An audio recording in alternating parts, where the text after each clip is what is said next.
उत्तराखंड में बढ़ते मामलों को लेकर सरकार ने अब जाकर के सख्ती की है। मेरे साथ मौजूद हैं पूर्व मुख्यमंत्री त्रिवेंद्र सिंह रावत जी, उन्हीं से जानते हैं। सर, किस तरह से देखते हैं सरकार का ये फैसला? काफ़ी समय बाद लिया गया फैसला है, आपको लगता है कि पहले ले लिए जाना था?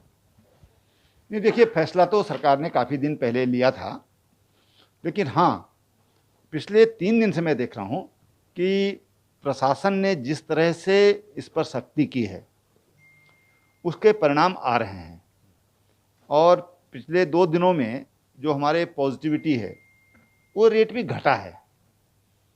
यद्यपि जो मोर्टलिटी है अभी उसमें बहुत ज़्यादा अंतर नहीं आया है। कारण क्या है कि पुराने समय से पेशेंट भर्ती चले आ रहे हैं। लेकिन अगर हम इन 2-3 दिन का जो प्रशासन ने जो रोल अदा किया है, जिस तरह से सख्ती दिखाई है या कड़ाई दिखाई है, तो उसके सकारात्मक परिणाम आए हैं। और मुझे लगता है कि आने वाले एक हफ्ते में इसके और अधिक सकारात्मक परिणाम आएंगे। आवश्यकता इस बात की होगी कि हमको अभी इसको, जो ये कोरोना कर्फ्यू जिसको नाम दिया गया है, इसको एक तो जो है उसको हम सख्ती से पालन करें और समय समय पर इसकी समीक्षा करते रहें। इसको ये नहीं कि भाई केसेस कम हो गए तो हम इसको तुरंत हटा दें, ऐसा नहीं होना चाहिए। इसको हम थोड़ा सा, हमको इसको लंबा थोड़ा खींचना पड़ेगा।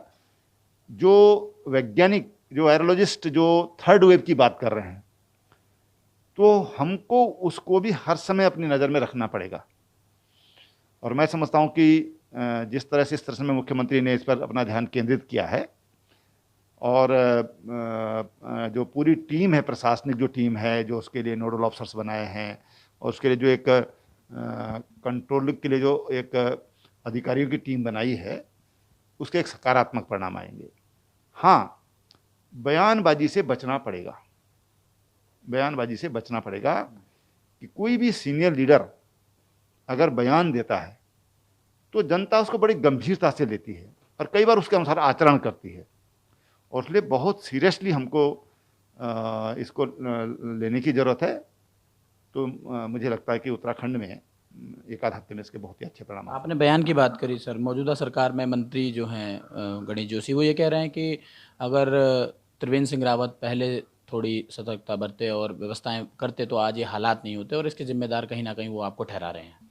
देखिए, मैंने उनका बयान तो नहीं सुना है, लेकिन अभी अनुभवहीन मंत्री हैं। अभी इनको थोड़ा अभी अनुभव लेने की ज़रूरत है। और फिर उनको, जब विभाग के मिनिस्टर ही नहीं है तो उनको वो विभाग को क्या समझेंगे? विभाग को समझने में 6-8 महीने लगते हैं। तो इसलिए उनकी टिप्पणी मैं समझता हूँ कि बहुत महत्व नहीं रखती है। आखिरकार क्या कारण रहता है सर? आपके रहते हुए भी वो विधायक थे और आपके सहयोगी भी रहे हैं, एकदम से मतलब तस्वीरें जब बदलती हैं इस तरह के बयानों का आना, क्या देखते हैं देखिए, आप? मुझे लगता है कि उनका जो बयान है, क्योंकि एक बार मैं अगर पूरा बयान देखूंगा तो तब कुछ बात समझ में आएगी, तो इसलिए उनके बयान को पूरा देखने की ज़रूरत है। आपको लगता है कि आपके कार्यकाल में स्वास्थ्य में जो है वो कमियां रही हैं, कुछ जो होना चाहिए था वो नहीं हो पाया है? ऐसा है कि जब हम सरकार हमने 2017 में संभाली थी, हमारे पास 1034 डॉक्टर थे। आज हमारे पास 2600 डॉक्टर हैं। ठीक है, आज हमारे पास मेडिकल कॉलेज है, मेडिकल कॉलेज में परमानेंट फैकल्टी है। हमने नर्सेज की भर्ती की है, आज हमारे पास 2500 नर्सेज की भर्ती और हुई है। आज हमारे पास, उस समय हमारे पास कुल मिला के 15-20 आईसीयू थे, आज हमारे पास 1000 के करीब आईसीयू हैं। 1000 के करीब आईसीयू हैं। लेकिन जो ये वेब जो आई है, सेकेंड वेब, ये बिल्कुल ये कहना चाहिए कि इसकी परिकल्पना किसी को नहीं थी। इस चीज़ को स्वीकार करना पड़ेगा। लेकिन अगर आप देखें तो हमने उस समय 27,000 बेड्स की व्यवस्था की थी राज्य में, जो प्राइवेट को मिला करके, मेडिकल कॉलेज, यूनिवर्सिटीज़ को मिला करके, तो एक बड़ी परिकल्पना की थी। और उस समय आपको ध्यान होगा तो जब मैंने ये बात एक प्रेस में एक बात कही तो मीडिया ने कहा कि मुख्यमंत्री क्या बात कर रहे हैं, 27,000 पेशेंट की बात करें। कई लोगों ने बड़ी आलोचना करी थी। लेकिन हमने जो हमको जो महसूस हुआ था उससे कई गुना हमने व्यवस्था करी। और जो हमने देखा कि बहुत कम उसका इस्तेमाल उस समय हुआ, उसमें आवश्यकता महसूस नहीं हुई। और इसलिए देखिए, उत्तराखंड नहीं, आप पूरी दुनिया में देखें ना, ये महामारी है, वर्ल्ड वाइड है, तो पूरी दुनिया में देखना पड़ेगा कि क्या हालात हुई हैं। जो देश अपने को बहुत एडवांस समझते हैं, उन देशों में क्या हालत हुई है। इन सब चीज़ों को देखने की ज़रूरत है। सर आपके कार्यकाल में भी ये बात जोरों शोरों पे उठी है और अब भी वो उठ रही है कि आखिरकार जो मुख्यमंत्री होते हैं वो भारी भरकम विभाग का मोह क्यों नहीं त्याग पाते हैं। आखिरकार क्यों हमें एक स्वास्थ्य मंत्री अब तक नहीं मिल पाया। आपने भी 4 साल मुख्यमंत्री रहे हैं, अब तीरथ जी भी आए हैं।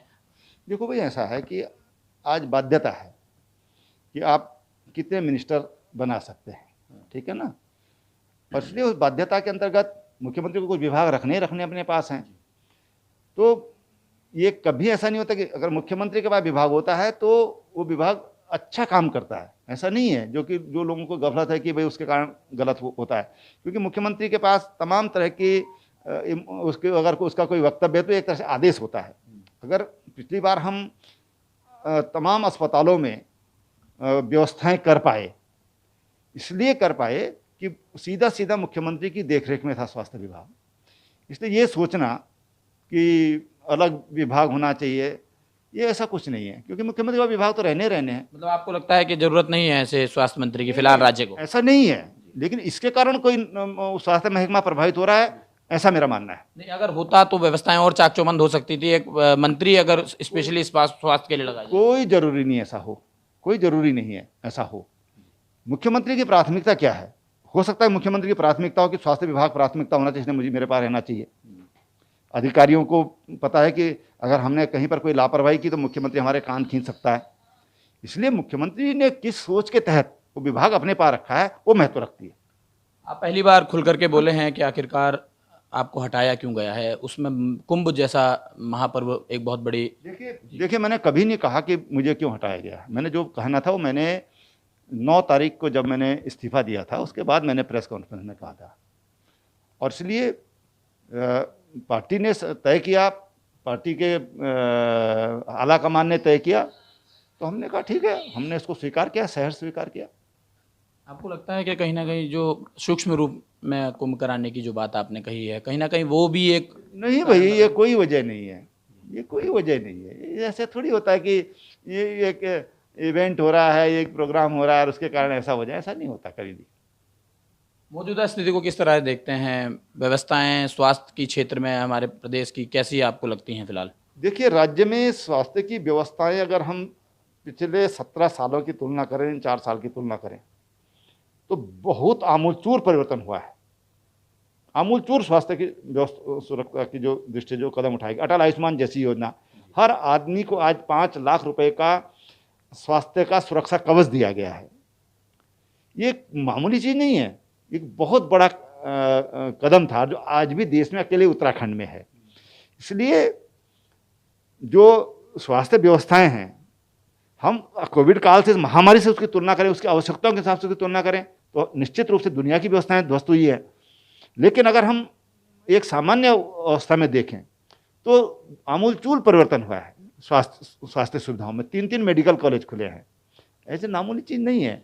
अस्पतालों की जो क्षमता है उसको बढ़ाया गया, कैंसर हॉस्पिटल बने हैं, कार्डियोलॉजी का हॉस्पिटल बने हैं। तो ये बहुत बड़ा परिवर्तन हुआ है, बहुत बड़ी एक जो हेल्थ का इंफ्रास्ट्रक्चर, हमने हॉस्टल बनाए, ट्रांजिट हॉस्टल बनाए पहाड़ों में, ताकि डॉक्टर को रहने में दिक्कत ना हो। उसके बच्चों को देहरादून में रख सकता है या जहाँ पर वो रखना चाहता है वहाँ रह सकता है, वहाँ पर ट्रांजिट हॉस्टल में वो रहे। तो तमाम नर्सिंग कॉलेज हमने बनाए हैं। तो तमाम तरह की व्यवस्थाओं में बहुत बड़ा चेंज आया, कई गुना। आज हर अस्पताल में हमारे पास पाइप्ड ऑक्सीजन गैस है।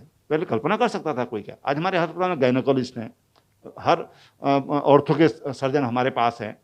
तो तमाम तरह की सुविधाएं आज विकसित हुई हैं उत्तराखंड में। मेरा आपसे यह है कि आप बैठे हुए दिन भर, लोगों के कॉल्स भी आ रहे हैं आपके पास प्रदेश के अलग अलग जगहों से, तो किस तरह से मैनेज करते हैं? क्या कुछ लोगों का कहना है, किस तरह की अधिक कॉल आपके पास आ रही हैं? देखिए, हमारी पार्टी एक कार्यकर्ता आधारित पार्टी है और कार्यकर्ताओं का अपने लीडर से सीधा संपर्क रहता है। तो मुझे जहाँ से भी ऐसी खबर आती है कि गांव में ऐसा कुछ हो रहा है, तो मैं वहाँ के जो जिलाधिकारी हैं या स्वास्थ्य विभाग के अधिकारी हैं उनको वहाँ पर भेजता हूँ कि भाई जरा वहाँ टेस्टिंग करिए आप। कारण क्या, वहाँ पर 30-40 परिवार, आज जैसे मेरे पास एक चमोली जिले से फ़ोन आया कि पता चला कि वहाँ पर 30-35 परिवारों को तबीयत खराब है, सिम्टम्स हैं। तो जो मैंने उनसे पता किया भी किस तरह की, एक डेथ भी वहाँ पर हुई है, तो मैंने जिलाधिकारी को कहा कि वहाँ पर एक टीम भेजिए, आप उसका परीक्षण करिए। आज एक गांव इठारना गांव है, वहाँ से मेरे पास एक वहाँ के पूर्व प्रधान का फ़ोन आया।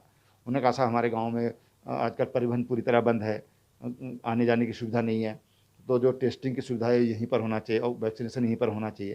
तो मैंने जिलाधिकारी को कहा कि आप वहाँ पर जाकर वैक्सीनेशन की व्यवस्था करिए। ये थे पूर्व मुख्यमंत्री त्रिवेंद्र सिंह रावत, घर में बैठ करके लोगों की कॉल सुन रहे हैं और जैसा भी उनका निस्तारण करना होता है वो भी कर रहे हैं। किरण कांत शर्मा, ईटीवी भारत, देहरादून।